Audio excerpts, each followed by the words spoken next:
Hello दोस्तों, आज के अपन इस वीडियो में चर्चा करेंगे कि जो CITS की फाइनल एग्जाम है उसके संबंध में। उसका जो प्रैक्टिकल है वो 30 तारीख को प्रैक्टिकल है सभी ट्रेडों का। और उस ट्रेड में जो आपका प्रैक्टिकल होता है ट्रेड प्रैक्टिकल, तो उस प्रैक्टिकल की जो कॉपी बनानी है वो किस प्रकार से आपको कॉपी बनानी है और उसके अंदर आपको कौन कौन से पॉइंट लिखने हैं कॉपी के अंदर। तो अपन इस वीडियो में जो प्रैक्टिकल की कॉपी है उसके पॉइंटों के बारे में और इलेक्ट्रीशियन वाले बच्चों के लिए जो प्रैक्टिकल आने वाला है उस प्रैक्टिकल के बारे में चर्चा करेंगे। तो आपकी जो कॉपी रहेगी उसके अंदर आपको एक नंबर पॉइंट तो लगाना पड़ेगा शीर्षक का। शीर्षक में आपको क्या लिखना है कि जो भी आपका प्रैक्टिकल का नाम आ रहा है वो नाम लिखना पड़ेगा, चाहे वो 3 फेज इंडक्शन मोटर हो, चाहे सिंगल फेज इंडक्शन मोटर हो, कोई भी प्रैक्टिकल हो उसका नाम लिखना पड़ेगा आपको। अब 2 नंबर पे है उद्देश्य। तो उस प्रैक्टिकल का उद्देश्य क्या है, उस उद्देश्य को आपको इसमें 2 या 3 पॉइंट लिखने पड़ेंगे उद्देश्य के अंदर।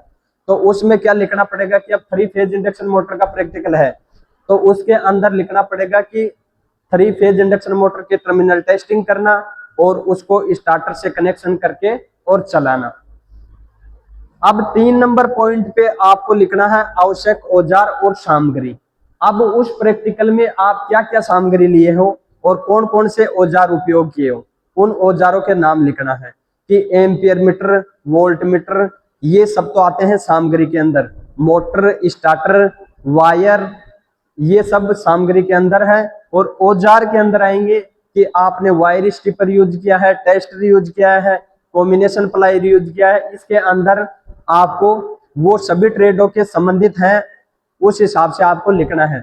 ये मैं इलेक्ट्रीशियन वालों को बता रहा हूं, तो जो दूसरी ट्रेड के बच्चे हैं वो भी अपने जो औजार काम में ले रहे हो जिस प्रैक्टिकल के लिए, वही औजार और सामग्री लिखनी है आपको भी। अब आवश्यक उपकरण औजार के बाद आपको कार्य विधि का पॉइंट लगाना है और सबसे पहले वहां आपको डायग्राम बनाना है।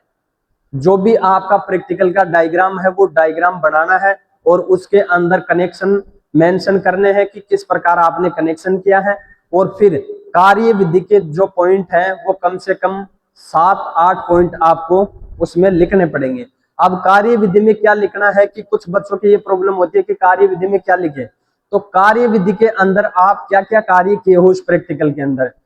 तो सबसे पहले आपने टर्मिनल टेस्ट किया और टर्मिनल टेस्ट करने के बाद आपको मोटर और स्टार्टर दोनों के कनेक्शन किए। कनेक्शन करने के बाद आप कौन कौन से पॉइंट को क्या क्या नाम दर्शा रखा है उस पॉइंट का नाम से लेके और इस प्रकार आपको लिखना पड़ेगा कि हम 3 फेज इंडक्शन मोटर के अंदर 3 वाइंडिंग है, तीनों की हमने टेस्टिंग की।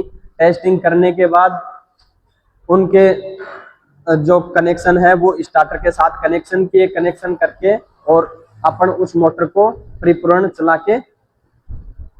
चलाया है। तो इस प्रकार आपको लिखना है। अब 5 नंबर के अंदर लिखना है सावधानियां। अब उस प्रैक्टिकल को करते समय आपको कौन कौन सी सावधानी रखनी चाहिए।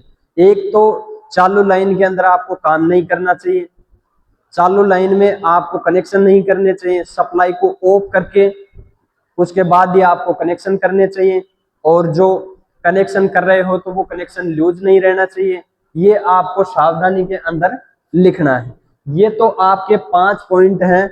वो चाहे कोई भी ट्रेड रहे, चाहे इलेक्ट्रीशियन रहे, चाहे फिटर रहे, चाहे इलेक्ट्रॉनिक्स रहे, कोई भी ट्रेड रहे, सभी ट्रेडों के अंदर यही पॉइंट दर्शाने हैं 5।